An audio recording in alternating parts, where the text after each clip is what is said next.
as Annika said, my name is Kaye Hope, and I'm the co-founder of a company called ShareMy3D.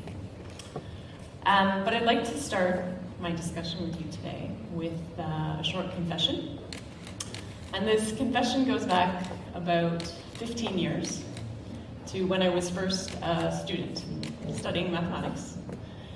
And like many of you, I was a young, ambitious academic. And I would sit in the math faculty, and I would look across campus at a group of students studying something called communication studies. And on Saturday night, when I was in the library, I would think most certainly they were not. And I thought what they were doing was probably simple. I finished my technical degree. I went to work for a great Dutch organization called the Royal Dutch Shell. You all know it. Small organization, maybe 100,000 people. And over the decade that I spent at Shell, I saw time and time again examples of brilliant technical people, people with amazing technical skill who couldn't communicate their idea. And that seemingly simple field of study that was communication studies, I now know is incredibly valuable to how we spend our time and how we communicate important ideas. So what I'm going to talk about today is how we leverage technology, cloud-based technology, so that we can communicate incredible ideas.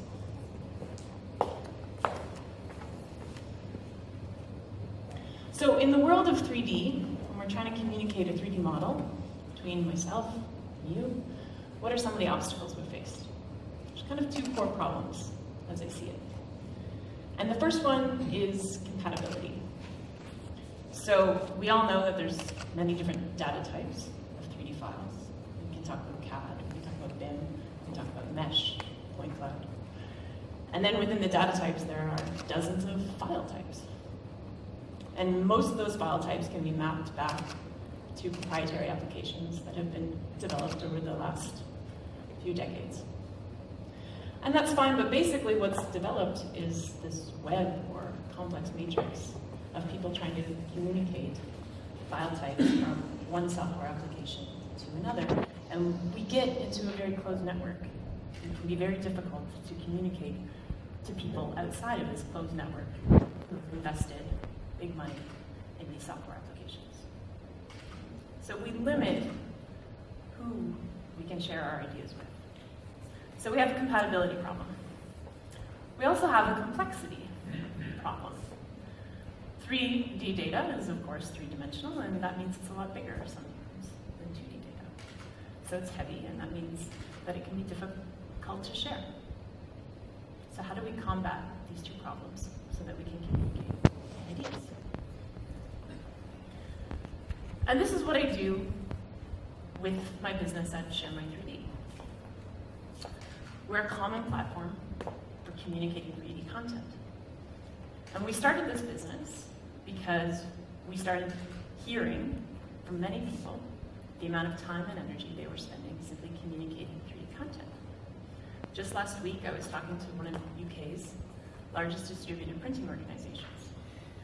And when they talk about how they communicate 3D files, they explain to me that they save those files on a hard drive and they send them with UPS to the other side of the country. And in Norway, where ShareMy3D has our head office, we work with a lot of oil and gas companies.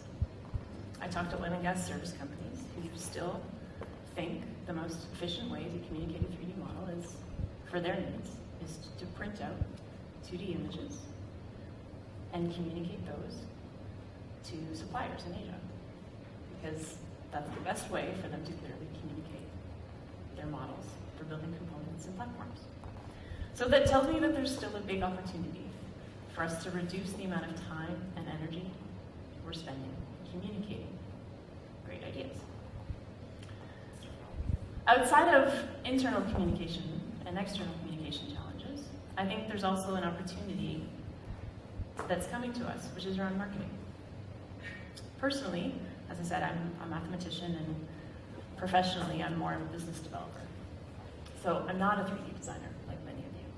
I've never spent 100 hours or 1,000 hours developing a 3D model. But I can imagine that if I did do that, if I did invest that kind of time to design something with such precision, that I would like the possibility of not only communicating that file in a technical work stream, but that my business might also want to leverage my 3D model in a commercial work stream. That we can sell and we can market 3D products in 3D, not with 2D images. So there's been a lot of progress actually in the last few years around this idea on how do we break down that closed network, of people only communicating 3D when they have high-end, sophisticated applications on their devices. So what we've seen in the last few years are a lot of viewers, a lot of plugins. We were just talking about some plugins associated with Grasshopper. And that's great because that means that you can put applications on your phone. You don't necessarily have to invest or subscribe to expensive applications in order to receive a file.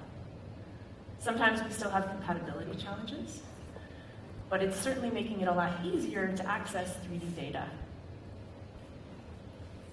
What's more is that in the last year or two, cloud technology has really come in to play an important role here, to break down the barriers of that compatibility problem.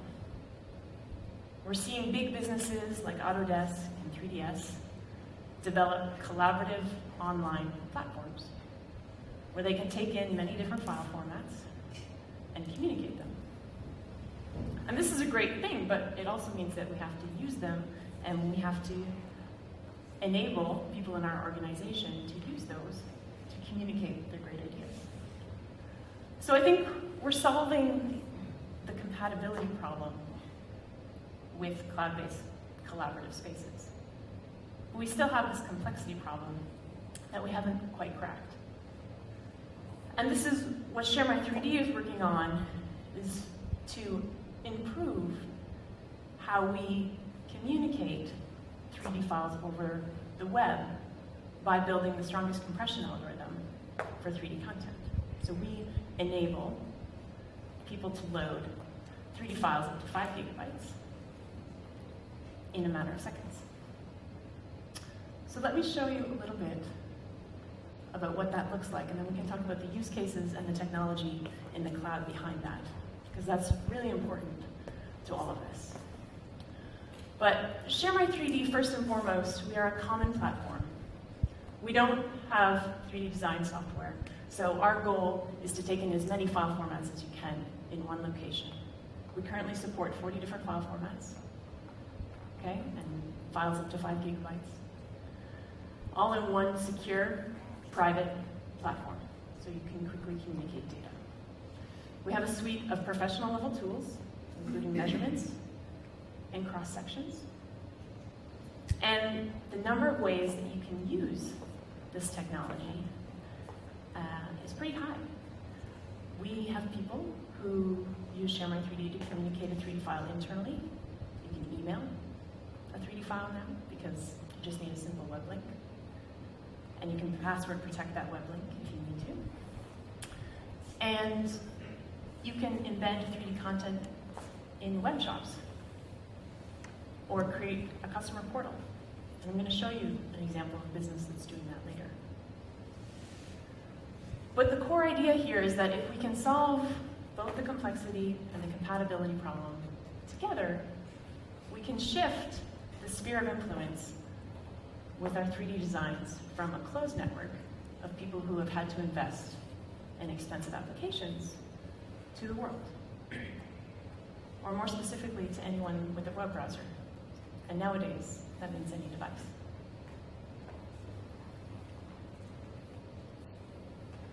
But whether it's an Autodesk platform or a 3DS platform or a ShareMy3D platform, all of these platforms are based in the cloud. So let's take a few minutes to consider, what does that mean? What are the strengths and weaknesses of that? And what are the limitations? So I think the good news is probably everyone in the room today uses online banking. Right? So if you bank online, then that means you've accepted a cloud server solution for your personal finances. So what that tells us is that society and the world around us are beginning to accept cloud server solutions, and accept the security around that. So my core point being that cloud-based solutions are becoming more acceptable. And that's a great thing because they're also incredibly scalable. We're very lucky to have a data business with such scalability these days. So if someone wants to send 100 files to one of these collaborative platforms today, that's fine. Tomorrow, if that number jumps to 100,000, we can scale, no problem. That's the beauty of the cloud. I think being able to deploy solutions quickly is another key advantage of working with cloud-based technologies on these platforms. That means that the users of the platforms can get updated versions seamlessly overnight, and the people creating those solutions can control what version is out there. And that makes maintenance and managing legacy versions much, much simpler. Naturally, with all your data in one centralized location, it makes backing up, the scalability of these platforms makes backing up and recovering files very easy. But most importantly, most of us are connected to a business, and the cost efficiency of using cloud-based servers is pretty hard to beat. When you look at the cost of investing in your own server infrastructure, the maintenance, and the IT resources around maintaining that data, it's pretty hard to beat outsourcing that to some of the global leaders we have in cloud server solutions today, like Google, Amazon, and Microsoft. But security is a tricky question. A lot of the companies that I work with, as I said, I mentioned oil and gas, they're working on proprietary ideas. So there are naturally concerns about security. So how do these online, cloud-based, collaborative platforms work with this question? Well, I think maybe one of the first things to talk about is whenever we're talking about data security, it's important to understand that internal data breaches happen at least as often as external data breaches. So before we jump into cloud technology, good or bad, I think it's important to understand that internal policies around data security are just as important as whether we choose to store data on an in-house server or a cloud-based server. So with that in mind, we've come a long way with cloud-based security. There's now ISO standards for certification for information security, and most major cloud server solutions adhere to these. And what that means is that when you enter a cloud storage facility, you have biometric security passes, you have robust power backup solutions, and you have 256-bit data encryption on every piece of data that goes onto those servers. So the security of your 3D designs is getting pretty good, even in the cloud. Of course, if you're going to use any online communication tool, cloud-based communication tool, you'll be disappointed if you don't invest in strong internet capabilities. And that sounds obvious, but we all seem to still get frustrated with lack of internet speed these days. So it's important to consider the importance of internet speed and accessibility when we start transitioning communication to the cloud.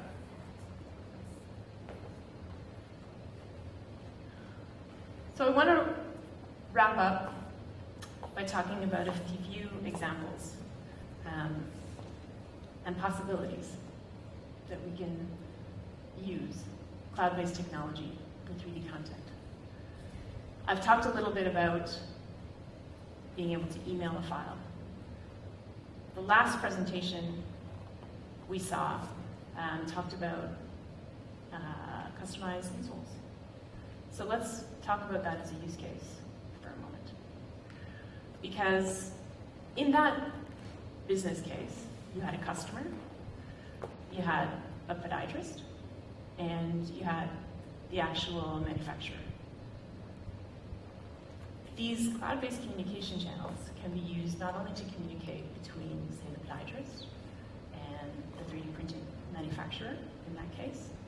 It enables them not to necessarily require the same software solution, but it also enables either of those parties to communicate with the client, who is probably just an everyday consumer like you or I, who would like to actually have the 3D model of their custom orthotics.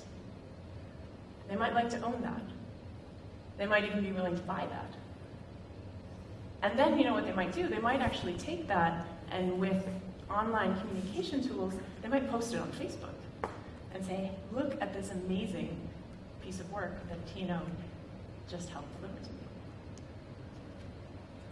So when we talk about shifting our sphere of influence from a closed network of people who have invested in expensive software applications to enabling everyday people, everyday consumers, to communicate in 3D, we can rapidly disseminate the 3D designs that you're all working so hard to build.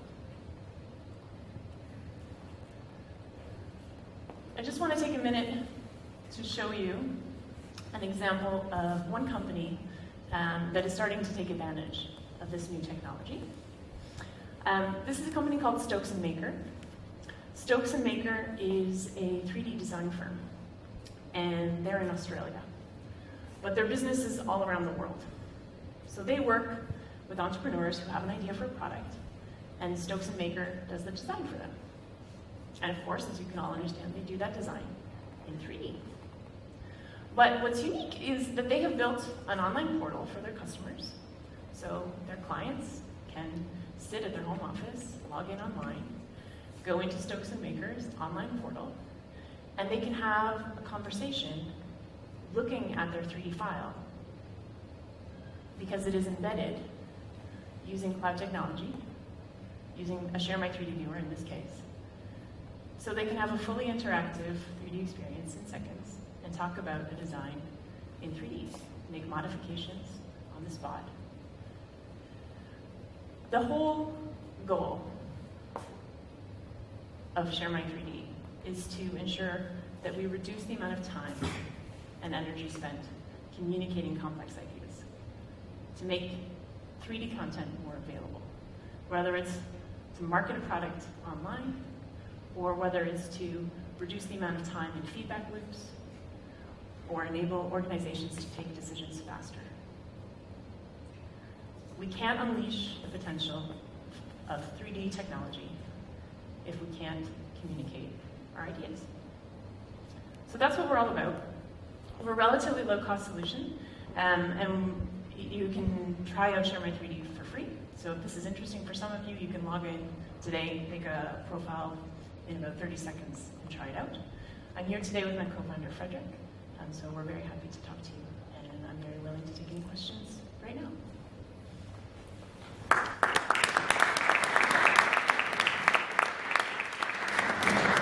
Thank you very much. Who has a question already ready? Yeah, You talked about sharing the 3D models a lot, but I was wondering about, like in the example you said, you could have a conversation and edit it in real time. Is the editing also done in ShareMy3D software? Or do you do that in your proprietary CAD program or whatever you use? Yeah, exactly. So the way we've positioned our software, we are not design software. Okay? And that also means that because we're not design software, we are open, and our goal is actually to absorb as many different file types, as many different data types as possible, so to be a common platform for anyone to communicate. But to be very specific, we're a 3D viewer that is web-enabled. Okay? So we are not design software, but we allow people working with dozens of different proprietary design software applications to export files and upload them into ShareMy3D. Does that answer your question? Yes, the question is very specifically. You need to. So, what I was wondering, you do need to publish your new version once you've made the changes to the design. That's true, but we have a series of open APIs that are accessible online that you can use to make that process quite seamless. Yep. Any other questions? So